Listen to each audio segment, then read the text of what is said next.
बहरहाल इससे पहले कि मैं आपके सवालों का जवाब दूं, आपको ये बता दूं कि ब्रजेश पाठक जो कि मंत्री हैं सरकार में, वो यहाँ पर आए हैं वोट डालने के लिए और वो यहाँ पर पहुँच गए। ब्रजेश जी, बड़ी संख्या में लोग निकल करके आ रहे हैं।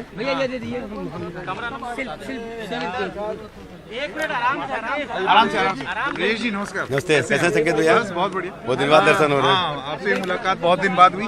सवाल मेरा ये है कि ये जो पहले 3 चरण हुए हैं, इसके बाद अब जो ये चरण है, इसमें आपको क्या लगता है? देखिए, भारतीय जनता पार्टी ने पहले के 3 चरणों में पहले से अच्छा काम किया है और ये जो चौथा चरण है भारतीय जनता पार्टी के लिए बहुत बेहतर है और आप देखेंगे सभी की सभी सीटें हम जीत रहे हैं, कहीं कोई समस्या नहीं है। बीजेपी की प्रचंड लहर चल रही है, कानून का राज स्थापित हुआ है, गरीब आदमी को जीवन जीने लायक स्तर उसका बढ़ा है और लोग महसूस कर रहे हैं कि भारतीय जनता पार्टी है एक अच्छी सरकार, स्थायी सरकार, भ्रष्टाचार मुक्त और कानून व्यवस्था युक्त सरकार दे सकती है। आपकी पिछली पार्टी जो थी उसमें उनका ये कहना है कि ब्राह्मण जो हैं वो उनके साथ, ये केवल गफलत में रहने वाली बात है। मेरा कहना कि सच्चाई ये है, धरातल ये है, सर्व समाज के लोग, ब्राह्मण समाज के लोग, सारे के सारे लोग भारतीय जनता पार्टी में हैं। पर अब तो अमित शाह जी ने भी कह दिया, वो कह रहे हैं कि हो रहा है। कोई फर्क नहीं है, किसी ने नहीं कहा, अमित भाई साहब ने ये कभी नहीं कहा है। मेरा मानना है और हमारी पार्टी का मानना है, भारतीय जनता पार्टी में सर्व समाज के लोगों का आशीर्वाद प्राप्त है और लोग यूपी को डेवलपमेंट के मोर्चे पर आगे बढ़ते देखना चाहते हैं। उत्तर प्रदेश में प्रति व्यक्ति आय को हम बढ़ाना चाहते हैं। उत्तर प्रदेश में इंफ्रास्ट्रक्चर को डेवलप तेजी के साथ हम कर रहे हैं और हमने कानून का राज स्थापित किया है। हमने उद्योगपतियों को, व्यापारियों को आगे बढ़ाने का काम किया है। हमने किसानों को उनके जीवन स्तर में बदलाव लाने का काम किया है। ब्रजेश जी, वही किसान कहता है कि हम सांड से दुखी हैं, बेरोजगारी से दुखी हैं। संकेत जी, कुछ लोगों का मैं नहीं कह सकता, लेकिन सर्व समाज के लोग, किसान भाई, आज उनके जीवन स्तर में बदलाव आया है। आज उत्तर प्रदेश में चीनी उत्पादन नंबर 1 पर हो रहा है। हमारे पास अतिरिक्त चीनी उपलब्ध है। हम गेहूं उत्पादन में नंबर 1 पर हैं, दुग्ध उत्पादन में हम नंबर 1 पर हैं। ये किसान भाइयों के ही प्रोडक्ट हैं। तो अब मैं कहता हूं कि लोग गफलत में न रहें। जो विपक्षी दल हैं बुरी तरह से फेल साबित होंगे। 14 फेल हुए, 17 फेल हुए और कई गठबंधन किए। 17 में उन्होंने 2 लड़के निकाले थे, राहुल गांधी, अखिलेश यादव फ्लॉप साबित हुए। 19 में उन्होंने सबसे बड़ा गठबंधन किया बीएसपी के साथ, वो बुरी तरह से फेल साबित हुआ। आज एक दूसरे के दुश्मन बने हुए लोग, और इस बार का जो गठबंधन उन्होंने किया ठग होगा, परिवार ये है और कानून व्यवस्था को ध्वस्त करने के लिए गुंडे माफियाओं।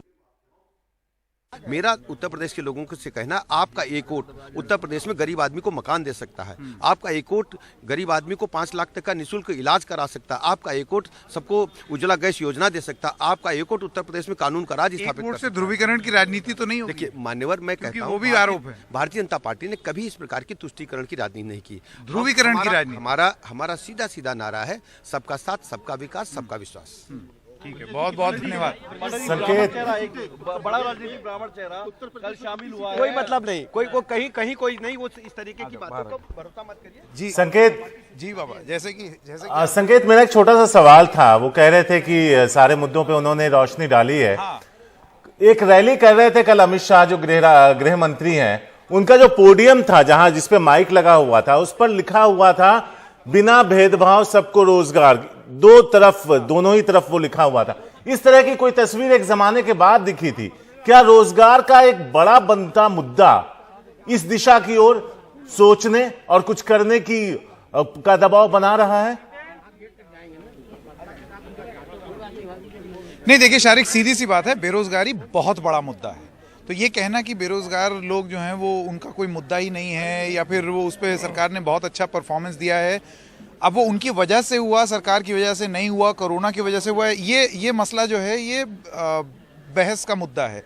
लेकिन गांव-गांव घूम करके जो जानकारी मिली है वो ये है कि लोग परेशान हैं, बेरोजगारी है, और उनका ये मानना है कि जो सरकारी नौकरियों का एक बेस तैयार कर सकती थी सरकार, जिस तरीके की मदद दे सकती थी सरकार, वैसी मदद नहीं दी।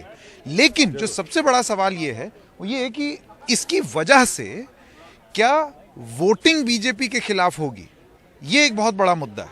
मैं आपसे नाराज हूं, लेकिन उसके बाद मेरी उम्मीद भी आप ही से है, ये भी हो सकता है। या मैं आपसे नाराज हूं और इतना नाराज हूं कि मैं किसी और पार्टी को वोट दूंगा, ये भी हो सकता है। बस सारी लड़ाई उत्तर प्रदेश में यही है कि वोटर कितना नाराज है कि वोट की चोट दे सकता है, और इसी चीज का कॉन्फिडेंस, जैसे कि आप ब्रजेश पाठक को सुन रहे थे, उनका ये कहना है।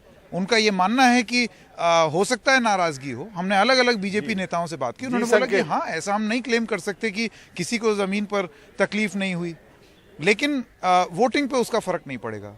ये बीजेपी कहा संकेत। समाजवादी पार्टी ऐसा नहीं सोचती।